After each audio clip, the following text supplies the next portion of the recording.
Just coming off a lecture of Kunle Olukotun, and I think it's always useful to attend people's lectures like that. He's a pivotal figure in computer architecture and systems design.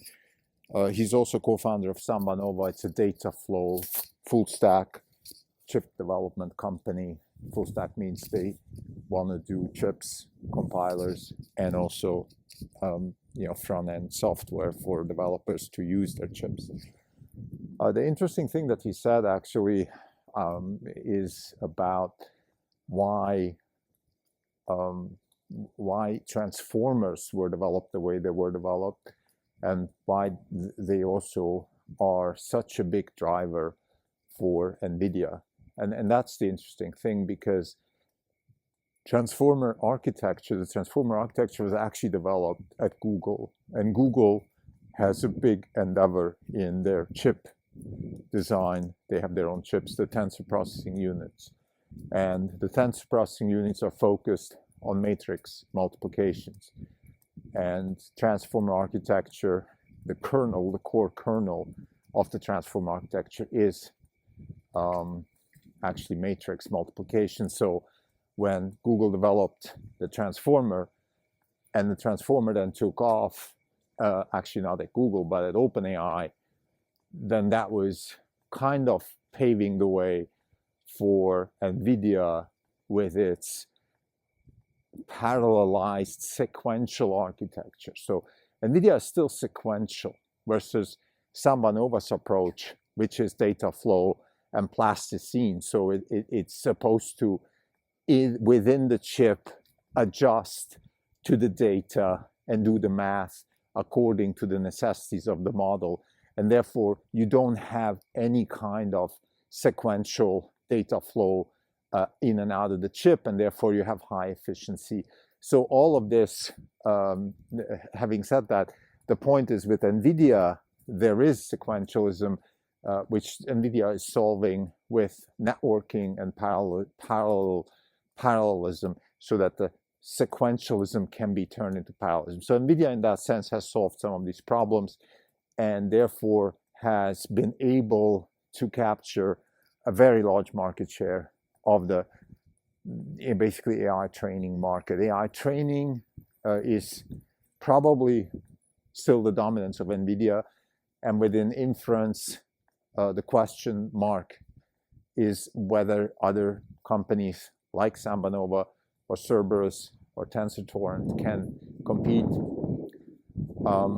Now, on Nvidia's side, they say that that's actually the wrong way to look at it, because even inference eventually is just training, because there is a convergence between inference and training. If you look at what Tesla is doing with AI 5 and 6, it's the same concept.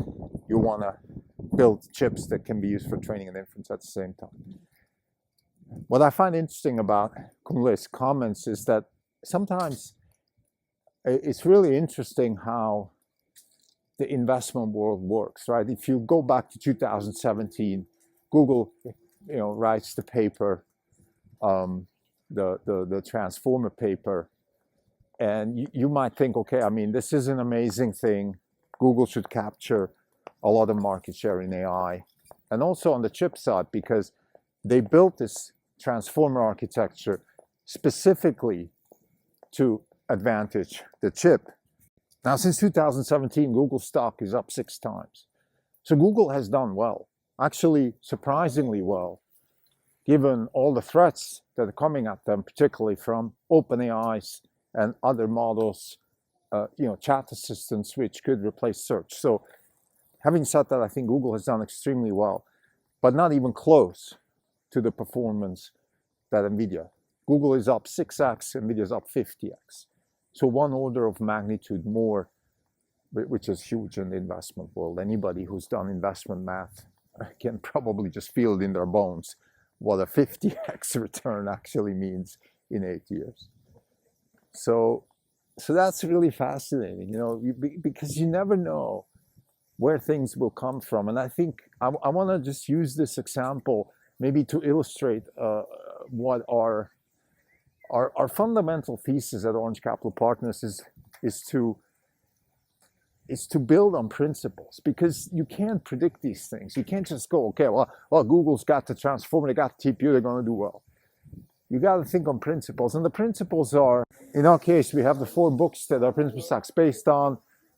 Thiel, McKelvey, Deutsch, and Christensen. I don't want to go into details there, but once you go back to the principles, or in engineering, you go back to first principles, and you build up from there, and you come up with conclusions that might not be directly related to the kinds of conclusions you would make if you just follow, Google's got the TPU, Google's got the transformer that do well. You got to go back and think about, okay, what does this mean? Okay, we have tensor processing, we have matrix processing, we have the ability to flexibly adjust the chip through CUDA, and in particular also we have the fully integrated engineering prowess.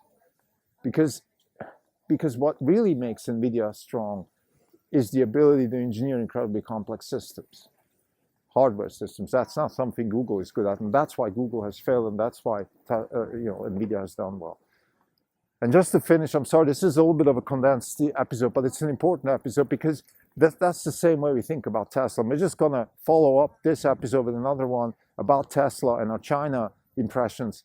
But in the end, the fully integrated stack and the ability to engineer at scale complex system, that is going to make Tesla a winner in the real world AI race.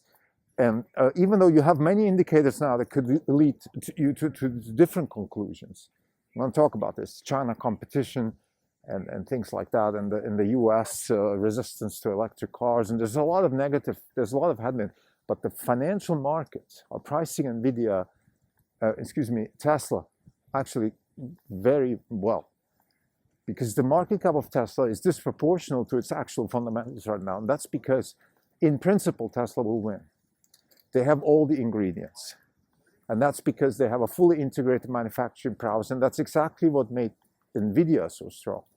Like Google and others can make chips, they can even make them to work for certain applications, but they can't make them at scale for everybody to use at a cadence of almost 6 months at this point, which is incredibly difficult to achieve. And that's what has, so Nvidia has been basically training.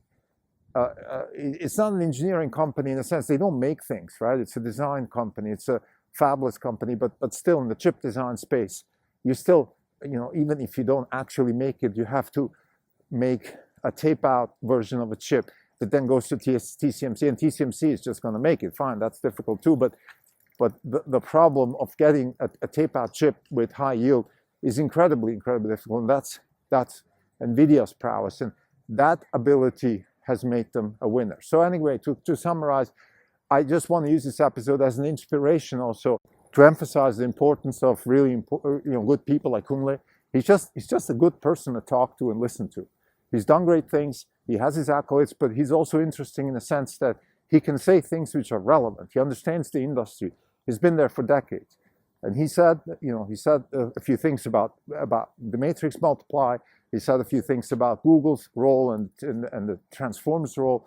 And he inspired me to think about, okay, why did Nvidia win? Nvidia won because they had the ability to deliver a massive, scalable matrix multiply architecture to the market. That's what made them strong.